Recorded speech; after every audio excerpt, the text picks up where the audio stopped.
Sean todos bienvenidos y bienvenidas, como no, un programa más de Más que Política, acercarle a ustedes la actualidad de lo que sucede, y estamos en esta recta final, en esta ya última, como se puede decir, última suspiro de este final de programas y de cursos, como le dicen en la política, uso político, ¿no?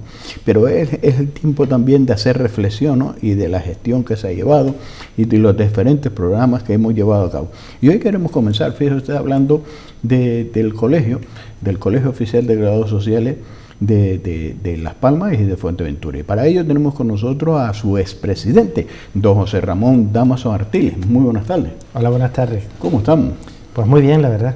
Estamos ya en la última semana de esta temporada. Bueno, hoy es los últimos programas. Sí, estamos en la última semana del tiempo previo a las vacaciones tradicionales que son en agosto, y de muchas administraciones públicas que también cerrarán en agosto, ¿no?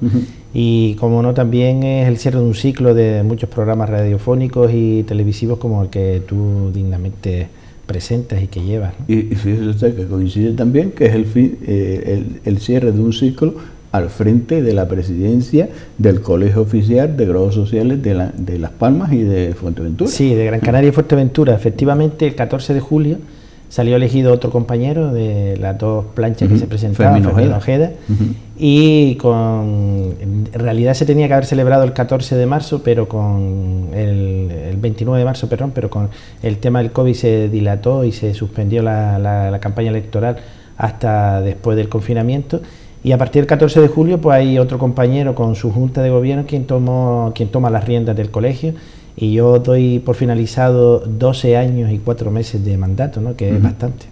Por lo cual hacemos un examen, una valoración de lo que ha sido estos 12 años al frente del Colegio Oficial de Graduados Sociales de Gran Canaria y Fuerteventura. Pues yo estaría encantado, vamos, porque yo creo que la gestión que se ha hecho ha sido una gestión muy importante durante todo este tiempo, y creo que muchos de los compañeros que se presentaron, tanto por una plancha como por otra, lo saben porque estuvieron conmigo trabajando, y podemos repasarlo, cualquier cosa que quiera saber de lo que se ha hecho estos 12 años. ¿En qué ha cambiado el Colegio Oficial de Graduados Sociales? Mira, cuando nosotros nos presentamos en el año 2008 por primera vez a las elecciones del colegio, que acompañaban Fermín Ojeda Medina y Belén García, curiosamente los dos candidatos ahora a presidente, más otros compañeros, nos presentamos para hacer un cambio en positivo al colegio. ¿Qué es un cambio en positivo? Así se titulaba nuestro eslogan. El cambio en positivo era coger todo aquello bueno que se había hecho en el colegio, mantenerlo, y hacer un cambio en otras cuestiones que nos parecía que se podía mejorar.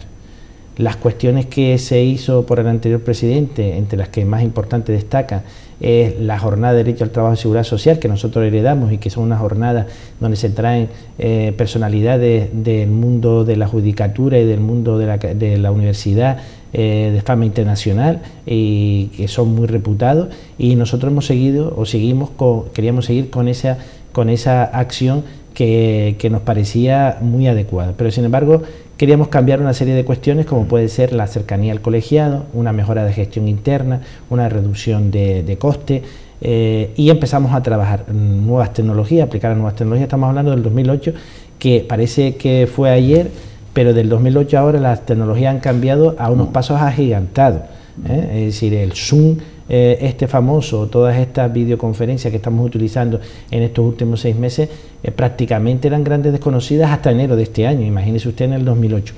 Por lo tanto, empezamos con esas ilusiones a trabajar muy fuerte, y empezamos a hacer un cambio interno de gestión, de nuevas tecnologías de acercamiento y de forma de trabajar diferente, conservando todo lo antiguo.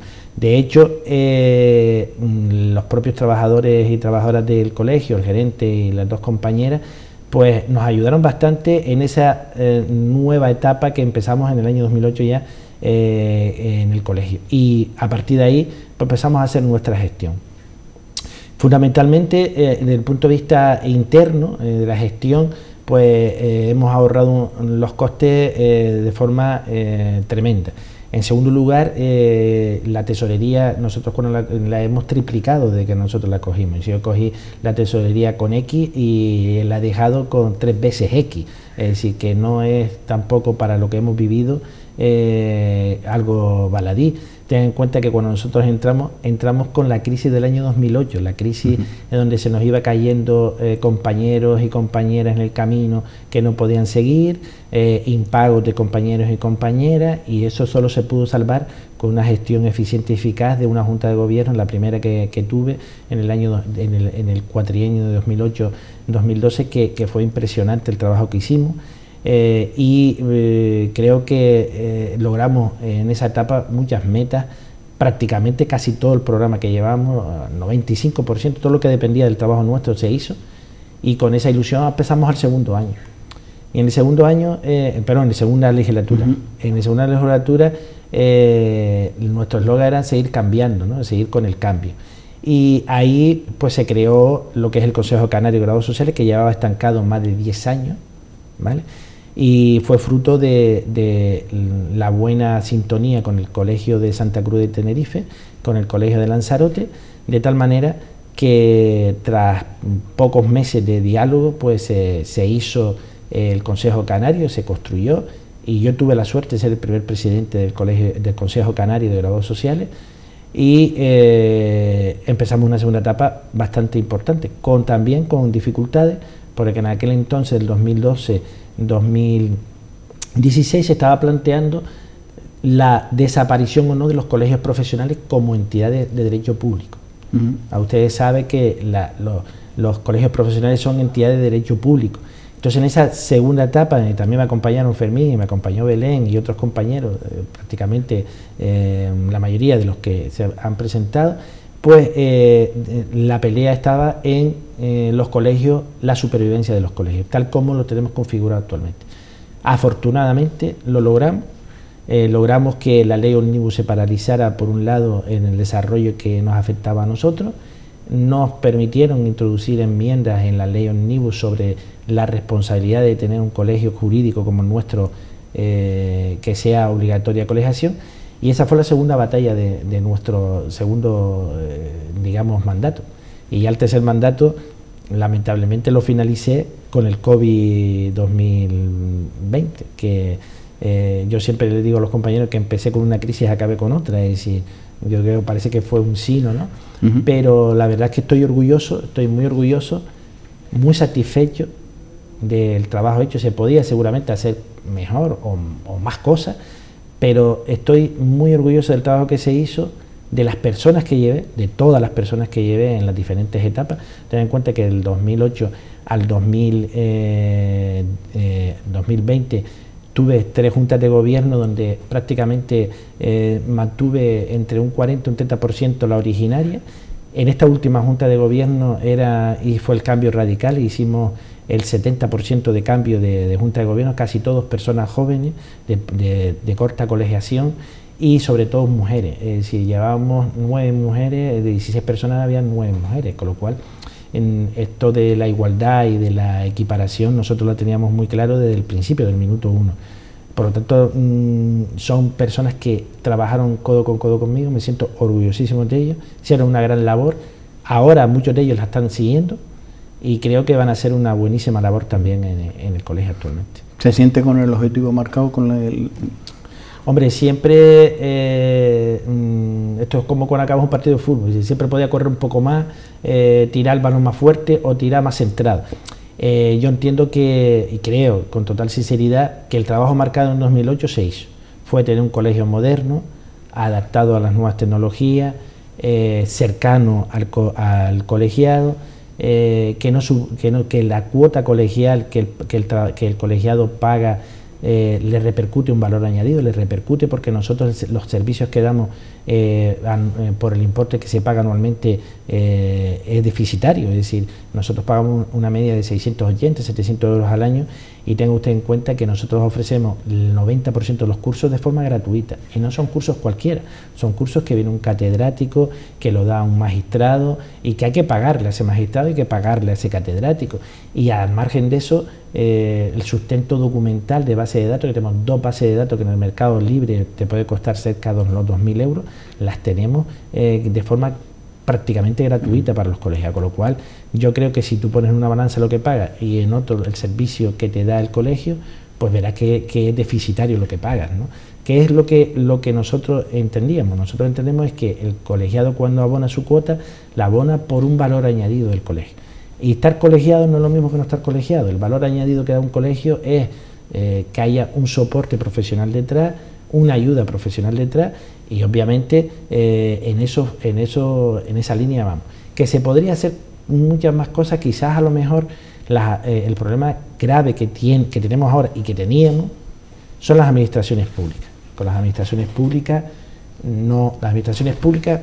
hay que entender que tienen un objetivo de la ley 39/2015, 40/2015, que es la digitalización total de las administraciones, la actuación telemática de las administraciones, y no tener personas o usuarios que vayan a las administraciones. Eso es lo que quiere la administración pública. Y lo está consiguiendo, si no es a base de la norma, a base de una pandemia como la hemos vivido. Hoy usted va a correo, las colas llegan a 3 kilómetros, va a la seguridad social, las colas llegan a 4 kilómetros, por lo que se pretende es que todos los usuarios sean telemáticos, que tengan su certificado digital, que tengan su DNI digital, que se pida la base de cotización por internet, etcétera, etcétera. Pero el problema es que estamos en una sociedad que hay una gran brecha digital, y ese concepto de brecha digital parece que no ha calado en la administración pública. Usted a una persona de 60 años o 65 años, 66 años, que toda la vida ha estado trabajando como operario o como técnico, que no maneje bien la era informática, no tiene que obligarle a sacar un certificado para que se pida su vida laboral. Para eso está la administración pública, que se abona con todo. Y esto además está generando una pérdida de personal cualificado en las administraciones públicas tremenda. Efectivamente. Es decir, está supliendo las nuevas tecnologías a funcionarios en la administración pública, y la tasa de reposición en la administración pública está por los suelos. Entonces, ¿qué es lo que ocurre? Desmotivación del funcionario que está trabajando, desmotivación del personal que está en las administraciones y ira de los que están fuera, de los usuarios, obviamente. Efectivamente, y así se está viviendo, y ese es el malestar que se está generando, sobre todo con las últimas medidas que van sacando, subvenciones o inversiones por parte del gobierno, que el ciudadano de a pie se siente hasta con estrés, porque le marcan una fecha, un tiempo, y la cita previa que le dan, pues los pone hasta nerviosos. Efectivamente, no sí. Es que aparte de la cita previa que le dan, nosotros ahora tenemos varios problemas, varios frentes, que ya me consta que el presidente del colegio lo está trabajando. Nosotros en su momento, cuando estaba, lo dejamos medio encaminado, pero él ahora lo ha enfocado de otra manera y está cogiendo las riendas con cada una de las administraciones públicas. Hay una problemática también en los juzgados, es decir, en los juzgados ahora, para entrar, poco menos que es una problemática brutal, porque si usted tiene juicio a las 11:30 no puede entrar hasta las 11:20, pero claro, hay personas que vienen de Fuerteventura, que vienen de Lanzarote, que vienen de otros lugares, que tú solamente los ves el día ese. Entonces, o lo ves en la calle o lo ves en la sede, en la sala que tienen los colegios en la sede. Pero claro, como hay una prohibición de no tener mucho volumen de personal dentro de un edificio, pues tú no puedes acceder con la persona hasta que sea a las 11:20, digamos, de la mañana, 10 minutos antes del juicio. ¿Eso qué ocasiona? Que muchos profesionales tengamos que estar en la calle hablando con el cliente, ¿no? Entonces, y eso no es ético. No, aparte de que no es ético, es que da mal aspecto. Entonces yo creo que hombre, hay que tener control, pero un control que también los profesionales tenemos que mojarnos ahí. Es decir, oiga, mire, yo comunico a mi colegio, como hago siempre, oiga, yo mañana a las 10 de la mañana voy a usar la sala del colegio. Ya saben que de las 10 de la mañana en adelante la voy a usar yo. Otro compañero que la quiere usar no la podrá usar en ese intervalo de horas. Ese es el mecanismo. Y si yo acredito que voy a utilizar la sala, ¿por qué no puedo acceder yo con mi cliente a mi sala? Porque es una sala que tenemos los colegios profesionales en el edificio judicial para tener clientes. Entonces se está trabajando en eso. Yo creo que antes de final de año vamos a tener una mejora en ese aspecto, porque es que si no vamos a tener cuestiones que son contradictorias. Es decir, yo no le puedo decir a un cliente que venga de Fuerteventura un día antes, que pague un hotel, que pague, que se aloje aquí, para que luego ir al día siguiente a un juicio y tener la tarde anterior para que me cuente el tema, ¿no? Entonces muchas veces se aprovechan, vienen a las 7 de la mañana, te quedas de ver con ellos a las 9, o sea, porque el juicio sea a las 9, y después pues vas hablando con ellos y preparando aquellas cosas o aquellas dudas que tengas. La verdad que son cosas que están ocurriendo y es el convivir con esta situación anormal, porque es una situación que no estamos, incluso se está improvisando constantemente con estas medidas. Pero nunca, fíjese usted por dónde se ha valorado o se ha visto la figura del grado social, como ahora el protagonismo que ha tenido el grado social en la hora de poder resolver, que ha sido, y lo hemos hablado ya varias veces ya, y ha sido el mediador entre los trabajadores, el sector empresarial y el gobierno, porque el funcionariado desapareció. Efectivamente, sí, vamos a ver. El grado social siempre ha estado ahí. El problema es que hasta una pandemia como la que ha habido ahora, no se ha dado cuenta la sociedad, ni se ha dado cuenta muchos empresarios y las propias administraciones, lo importante que somos, ¿no? Lo importante que somos porque evitamos conflictos. Es decir, porque claro, en muchos usuarios alterados, pues me voy a pelearme a la administración, me voy al SEPE, me voy aquí, me voy allá, y aunque sea, pego 4 gritos y me desahogo. Nosotros hemos sido, digamos, la concordia entre todos ellos.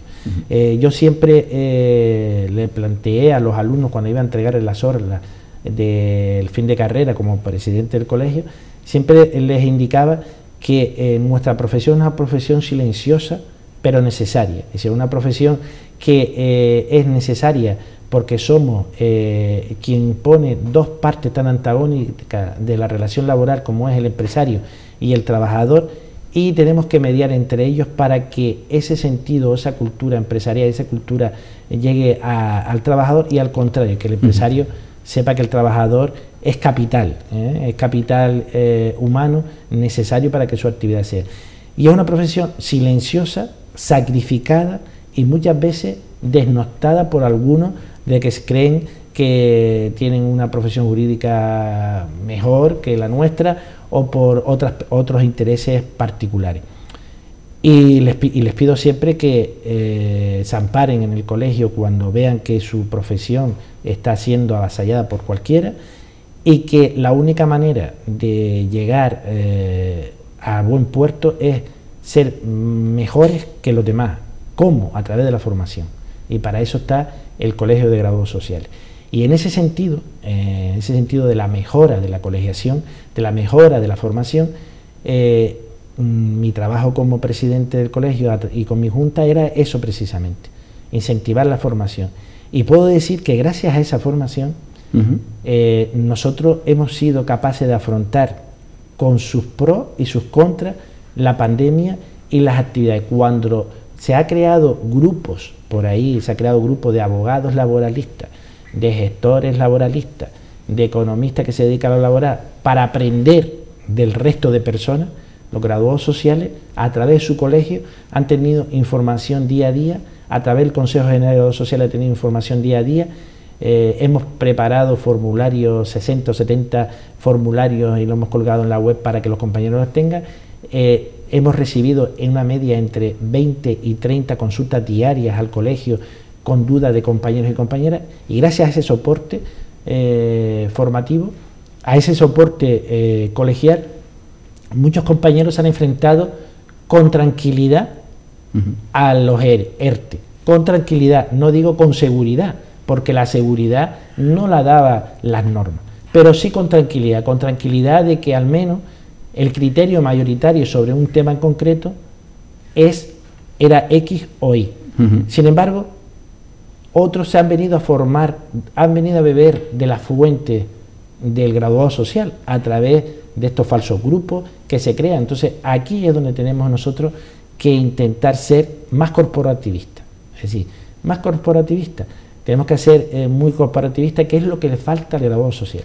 El graduado social es una cuestión que nosotros veníamos trabajando, pero que ahora le continuará, me imagino que el nuevo presidente, Fermín, y su junta seguro que continuará, es ser más corporativista, ser graduado social ante todo, ¿vale? Porque si esa circunstancia no la tenemos clara, así pasa lo que pasa, que unos no se enteran de lo que se hace en el colegio, otros vienen a aprovecharse de lo que hacemos en el colegio, y sin embargo el graduado social siempre se queda ahí, anodino, en el medio, cuando somos todo lo contrario. Entonces, esta fuerza que hay ahora desde el Consejo General, que yo sigo perteneciendo al Consejo General hasta final de año como vocal de la Comisión Permanente, vamos a trabajar para que las administraciones públicas nos tengan como reconocimiento profesional. Porque nosotros los graduados sociales no pedimos ser mejores o que nos paguen más o que tengamos el despacho más grande o más corto. Lo que pedimos a las administraciones es simple y llanamente respeto por nuestra profesión y que no nos trate en la tesorería, en el INS o en la inspección o la jurisdicción social como de segunda, que seamos los que tenemos que ser. En la tesorería, profesionales cualificados, que mandamos el 90% de los seguros sociales de las empresas y trabajadores, y por lo tanto tenemos que tener un respeto y tenemos que estar presentes sin tener tantos tapujos. No me puede tratar usted igual que aquel que tiene que es economista, que usted le ha dado la autorización para tramitar seguros sociales y me trate igual a mí que a él. No, porque nosotros hemos ayudado a la tesorería a desarrollar el sistema red, hemos ayudado al INSA a instalar el Tesoro, hemos ayudado a las delegaciones de gobierno con el famoso plan Zapatero de regularización de extranjeros. Sí. Los graduados sociales fuimos los pioneros ahí. Y usted ha tenido aquí a una compañera, a Sandra Santana, especialista en extranjería, que llevó muchísima regularización extranjera. Por lo tanto, no puede usted venir a utilizarnos cuando ustedes quieren lanzar algo y después tratarnos del montón. Tenemos que tener, no privilegio, pero sí una distinción con respecto a los otros profesionales en esas administraciones públicas donde nosotros nos batimos el cobre. Eso es fundamental. Y esa es la lucha que hay que seguir haciendo, la lucha que se quedó en el camino y la lucha que seguramente la nueva Junta de Gobierno va a realizar con total seguridad. Eso es uno de los objetivos que se marcan, y eso lo decía don Fermín, el que el grado social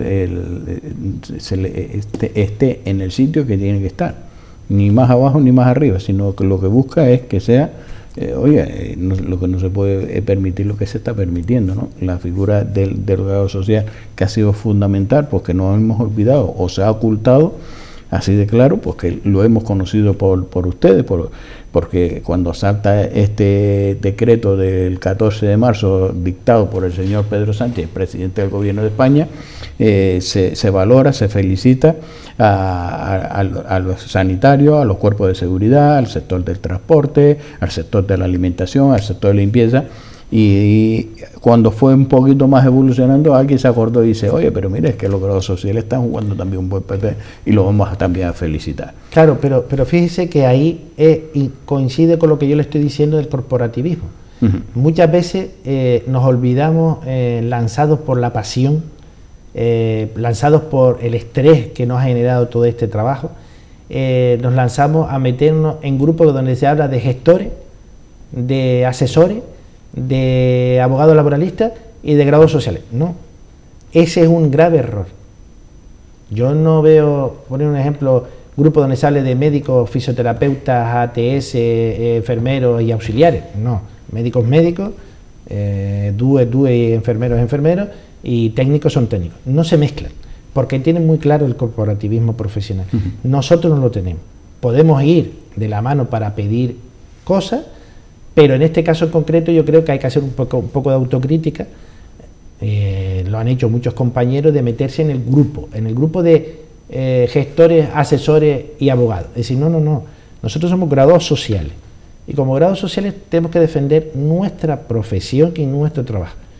Otros hacen parte de nuestro trabajo, que lo defiendan ellos, pero nosotros tenemos que defender nuestro trabajo, porque el problema fundamental está ahí.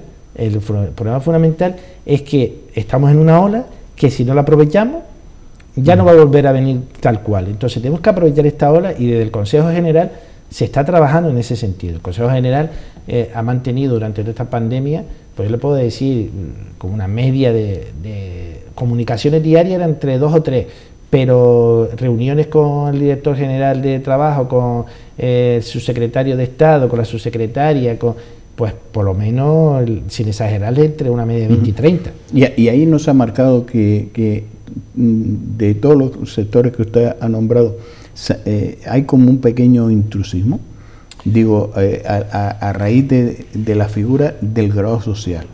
¿Qué es el grado social? ¿Cuáles son sus competencias y cuáles son sus cometidos?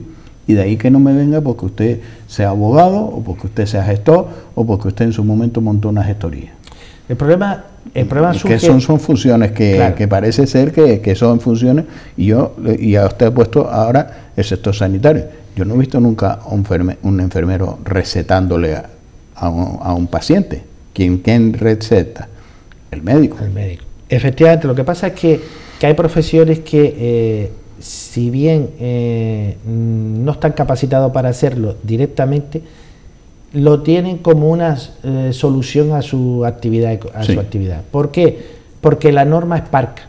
La norma nuestra, la norma que regula la gestión y las actividades del grado social, no es una norma que diga que es exclusividad del grado social hacer una nómina de seguro social, aunque en la mayoría de los lugares esté así considerado. De hecho, en el origen del sistema REC, del sistema de transmisión telemática, quien único figuraba eran los graduados sociales. ¿Qué pasó luego? Que se fue mezclando el tema y se dio la figura de tercero. ¿Qué es esa figura de tercero? La figura de tercero es usted mismo, mañana se da de alta como contable en el impuesto de actividades económicas, va con ese alta a la tesorería y pide para tramitar seguro social en nombre de mi empresa. Mañana va en nombre de la empresa de al lado y pasado va y le van a dar la posibilidad. Ese es el grave error que ha pasado. Y eso estamos luchando desde el año 2008, desde que soy presidente, con la tesorería para que eso no ocurra, para que le ponga más trabas. Usted quiere ser tercero solo de uno, no puede ser de 20. ¿Qué pasa? Que todas esas personas que no tienen una formación jurídica, que no tienen una formación de derecho laboral, que no tienen una formación de nómina y seguro social y de cotización, cometen muchísimos errores. No quiere decir eso que nosotros, los grados sociales, no cometamos errores en las transmisiones, porque somos personas, pero no es la misma formación. No, si le digo lo contrario, lo mentiría, porque una tecla no le baja el seguro social, falla la red, etcétera. Pero es que estas personas, que además es que los cometen y después no saben corregirlo, que es lo peor. Entonces, yo recuerdo en el año 2010, en una reunión con el director provincial de la tesorería de aquel entonces, nos decía que teníamos no sé cuántos miles de errores, todo consolidado como errores sin corregir. Y entonces a mí de entrada me pareció una exageración, pero luego le dije, vamos a detallar de quiénes son estos errores.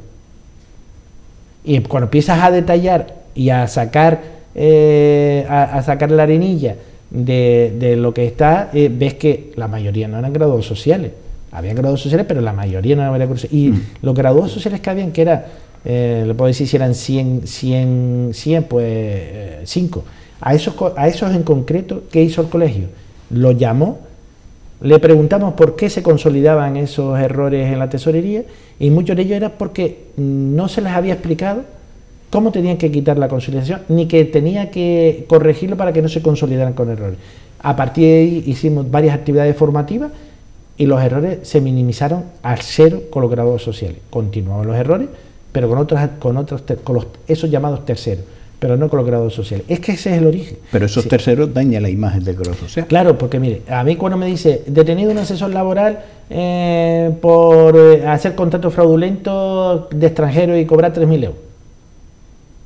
Al día siguiente está el asesor jurídico del colegio, o estaba cuando era presidente, y sé que él seguirá siendo, personándose en el juzgado para ver si es un graduado social o no. El colegio de grados sociales protege al colectivo, protege al grado social, pero protege a la profesión. Significa que si usted es un grado social y usted es una persona que es incorrecta, que usted utiliza el fraude, el colegio no va a estar con usted, el colegio va a estar en contra de usted, porque la imagen de una corporación es la imagen de ética, deontología profesional, calidad y seriedad. Y entonces, si usted ha cometido un fraude, me refiero a un fraude penal, pues entonces ahí va a estar el colegio personándose como acusación particular, que nos hemos personado en 3 acusaciones particulares con personas que estaban implicadas, que tenían titulación de grado social. Por lo tanto, creo que es la función de un colectivo.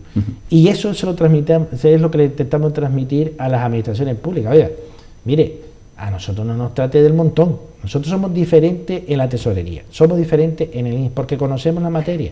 Un grado en Relaciones Laborales y Recursos Humanos estudia prácticamente toda la carrera de Derecho Laboral, tiene 2 años de Seguridad Social, tiene Prevención de Riesgos Laborales, tiene Derecho Social Comunitario, es decir, materias exclusivas de la economía social y laboral que no tiene un abogado, por ejemplo, que tiene un cuatrimestre de prestaciones de seguridad social. Ya me dirá cómo sale el abogado. Yo también soy abogado, pero tengo que reconocer que en la carrera de Derecho no se aprende seguridad social. No se aprende seguridad social. Se da esbozo de lo que es la seguridad social. Pero en un cuatrimestre que no dura entero, el cuatrimestre prestaciones de seguridad social, no es lo normal. En un cuatrimestre aprender derecho al trabajo no es lo normal. En una materia que se mueve tanto y dinámica como es el derecho al trabajo y seguridad social. Sin embargo, está en un curso escolar hablando de prestaciones de seguridad social, hablando de estructura económica de la seguridad social, hablando de derecho al trabajo, de procedimiento laboral. Es decir, es diferente, no somos ni mejores ni peores, pero sí somos, digamos, más especialistas. El ejemplo que usted acaba de poner, el médico. Usted va a un médico de cabecera que es el abogado, que le puede recetar para el dolor de cabeza, para el dolor de ojo, para la tos, para etcétera. Pero si usted tiene un problema cardíaco, vaya a un cardiólogo. El cardiólogo es el que le va a decir a usted, oiga, usted tiene una arritmia, tómese esta pastilla. ¿Vale? ¿El médico de cabecera le habrá podido detectar la arritmia? Sí, pero no lo va a tratar porque no sabe. Le deriva al especialista. No le trata porque no sabe, tiene que ir usted al especialista. Y esa es la idea, es lo que intentamos, o lo que intenté durante 12 años, vender a nuestros compañeros que es el graduado social y transmitirle esa idea. ¿Usted da clase también en la universidad? Sí, afortunadamente doy clase del año 2016. Fue casi por casualidad porque me avisó una compañera, una profesora de la universidad que habíamos tenido varios congresos juntos, que iba a salir unas plazas. Me presenté en el 2000, creo que fue 15 o 14, no me acuerdo bien. Me presenté y me quedé en la lista en el número 5 por ahí, ¿no? Y me llamaron en 2016. Cuando llegué a la lista, a mi nivel me llamaron. Y empecé en el año 2016. Y yo la verdad es que satisfecho, sobre todo porque era estar al lado de los alumnos que están estudiando nuestra profesión. Entonces me daba pie a transmitirle lo que es un grado social. Porque hay que decir que muchos alumnos que están estudiando grado de Relaciones Laborales y Recursos Humanos, muchos entran y desconocen para qué sirve. Sabe que se estudia Derecho Laboral, sabe que se estudia Derecho Procesal, pero desconocen exactamente para qué sirve. Entonces, hacer una pedagogía de inicio de lo que es, para qué es y para qué estudias esta carrera, que es para ejercer una profesión interesante, sacrificada, ilusionante como es la de grado social, es importante. Entonces, el estar cerca de los chicos, pues a mí me ayudó a transmitirle la profesión. Pero aparte de eso, transmitirle conocimiento y también es verdad que me gusta dar clases. Sí, me gusta dar clases y es una experiencia bastante interesante. ¿Y usted no cree que los alumnados se sienten más respaldados cuando tiene delante a alguien que tiene una experiencia, que laboralmente está activo, que está en esa materia, en esos conocimientos, en ese lenguaje que puede ser más llano, más directo? Efectivamente, es decir, también te depende mucho de los profesores, pero sí es verdad que las clases, cuando la da un profesor asociado, como soy yo, es diferente porque profesores asociados son magistrados, son inspectores o en este caso son abogados o graduados sociales que ejercen directamente, ¿no? Entonces la visión que se le da a los alumnos es la visión teórica, pero que en la práctica pasa esto. la visión práctica es fundamental. Muchas veces las clases, en el caso mío en concreto, yo le voy explicando una materia determinada, por ejemplo, las prestaciones de IT. Entonces, ahí en ese momento hago una parada, lo que yo le llamo a ellos siempre un kick-cack, abre paréntesis y cierra paréntesis, y les pongo una anécdota, ¿no? Me pasó esto, fue aquí, ¿qué creen ustedes? ¿Qué piensan ustedes? Y entonces abre un debate. Porque yo siempre les intento transmitir, porque el problema es que el sistema universitario está tan abierto a que los alumnos pasen por él para acabar la carrera y sacar nota, que se olvida muchas veces del valor humano, de la formación o del valor del conocimiento. Entonces yo a los alumnos siempre les digo que me interesa más un alumno con un valor de conocimiento importante que me saque una matrícula. La matrícula en el currículum no puede darte trabajo o no, pero el conocimiento siempre te abre puertas. Entonces yo lo que necesito es que los alumnos, cuando acaben mi asignatura, le pregunte a usted, ¿sabe lo que es una IT? Te diga, sí, tal. ¿Sabe cuánto dura? Sí, tal. Que sea de forma automática, que sea chasquido. No que tenga que ir al libro a buscarla, que siempre tenemos que consultar libros, pero que sepa la materia. Más que me saque una matrícula, porque ya le digo, la matrícula, cuando presentas el currículo, tú dices, soy grado en Relación Laboral y Recursos Humanos, no pones, saqué 7 matrículas y 8 notables, no lo pone soy grado. Entonces, sí, te servirá para no pagar el año que viene matrícula, te servirá para lo que quieras, pero no te sirve como aprendiz de conocimiento, sino como que tienes el conocimiento inmerso. ¿Sabes por qué? Porque haces un examen muy bueno, el examen son fotos fijas, tú haces unas preguntas, te las sabes, coincidió que le tocó las preguntas que tú te sabías y haces un examen por dado. Pero bueno. Que a veces es el reparo que tienen muchas empresas a la hora de contratar a un profesional, cuando dice en el currículo, pero no tiene experiencia, ¿sí? Tiene muchos títulos, muchos diplomas, muchos cursos, pero ¿y la experiencia, que es lo que yo necesito? Pero yo creo que es necesario, a ver, todo depende para que lo contrate. Nosotros, la mayoría de los grados sociales, incluido yo, tenemos alumnos en práctica en nuestro despacho, ¿vale? Yo cojo al año entre 3 o 4 con alumnos, otros cojo otro tanto, etcétera. Normalmente hay algunos alumnos que yo incluso le digo que si quieren hacer las prácticas extracurriculares se pueden quedar. Algunos lo hacen, otros no. Pero el concepto de las prácticas es un concepto que hay que tener mucho cuidado, porque el problema que está viendo, no sé si usted sabe que hay un movimiento a nivel nacional de los famosos becarios, que se llaman entre comillas becarios, que dicen, ¿sabes que yo voy a hacer las prácticas, me tienen trabajando como si fuera uno más y después no me pagan? Eso puede ser cierto o no, pero por ejemplo en nuestro caso, si yo traigo al alumno, lo siento al lado de la compañera que gestiona las nóminas de los seguros sociales, o lo siento al lado mío y no le dejo tocar un ordenador, ni le enseño a manejar el programa, si tengan en cuenta que nosotros el aprendizaje que le damos del sistema informático de nóminas y seguros sociales cuesta una media entre 600 y 1000 euros en el mercado. Es decir, si el alumno va a hacer eso en el mercado, le cuesta entre 600 y 1000 euros el aprendizaje. Y solo un curso formativo a lo mejor de 20 horas. Y conmigo están todo el periodo de práctica, conmigo, con otros compañeros, el periodo de práctica, manejando el programa para saber cómo entra, cómo sale, etc.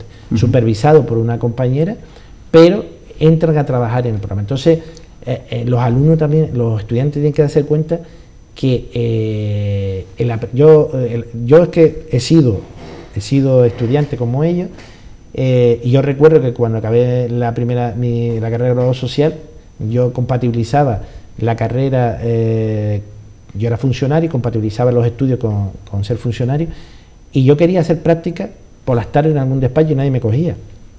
Nadie me cogía porque pensaba que me iba a quedar con la cartera, y yo la verdad es que no tenía ni idea de montar un despacho ni abrir un despacho, pero eso me llevó a tener que abrirlo. Pero bueno, nunca está mal, ¿no? Una puerta abre otra puerta. Claro, entonces, cuando a mis hijos le han tocado ser estudiante y hacer práctica, yo lo que le decía a mis hijos es que tú tienes que pagar por hacer las prácticas. Es decir, a mí me dicen que le tengo que pagar al despacho porque tú hagas las prácticas, yo le pago, porque esa experiencia que vas a coger, ese olorcito que vas a tener al trabajo, a cómo se hace, etcétera, haciendo las prácticas, eso no lo vas a ver en la carrera. Entonces es necesario hacerlo, y es necesario tenerlo. Pero no se valora, señor Dámaso, no se valora, y son conceptos que esta sociedad tiene que reconducir, porque cuando contratamos un trabajador la experiencia es cero, no distingue si va al sector de alimentación entre una lata de sardina y una botella de detergente, pero quiere cobrar como profesional, por lo cual lo que es la formación, la preparación, que es un dinero que invierte y muchos empresarios en formar a sus trabajadores, eso nunca se valora y nunca bueno, sí lo valora, hay gente que se lo valora y esa experiencia y lo agradece, pero hay otro sector que va de titulitis y van ya con el camino, pero eso es otro tema que tenemos que tratar. Agradecerlo, por supuesto, el que haya estado con nosotros, poniéndose siempre a la disposición de esta casa en este tiempo de COVID, en este tiempo de muchas dudas, en aclarar siempre esas dudas que nos transmite mucha gente a través del hilo telefónico, a través de correo, y siempre hemos tenido en su persona, siendo presidente, pero más como presidente, como profesional del sector de los graduados sociales, esa disponibilidad a cualquier hora para atendernos y esa disponibilidad siempre para estar con nosotros. Agradecerle en esta temporada esa disponibilidad y por supuesto la próxima temporada también queremos contar con la experiencia y la sabiduría. Estoy muy agradecido siempre de estar aquí en vuestra casa, me parece una cadena fantástica, hace una labor divulgativa importantísima. Y animarte a que la próxima temporada pues continúe con ella, y si me invitas, no lo dudes que estaré siempre aquí. Pues muchas gracias con esa disposición que él siempre ha tenido y le acepto ese guante, como decimos en CRD. Y fíjese usted, pronto ha dejado un buen legado. Ha dejado un buen legado porque el nuevo presidente, el actual presidente, don Firmino Ojeda, hemos mantenido un compromiso para ir conociendo poco a poco a los profesionales, entre ellos extranjería, jurídico y demás, pero para abrir ese colegio y acercar ese colegio a la ciudadanía y sobre todo a los jóvenes que están dudando qué carrera estudiar, y en ese momento pues invitarlos a que estudien la carrera. Los que duden que la estudie, porque yo siempre les digo que empiezas sin conocerla y terminas enamorándote de ella. Por lo dicho, don José Ramón, gracias por estar con nosotros. Pues cerramos esta entrevista con el expresidente actual del Colegio de Graduados Sociales de Gran Canaria y Fuerteventura, don José Ramón Dámaso, un profesional que siempre ha estado a la disposición de nosotros y de ustedes.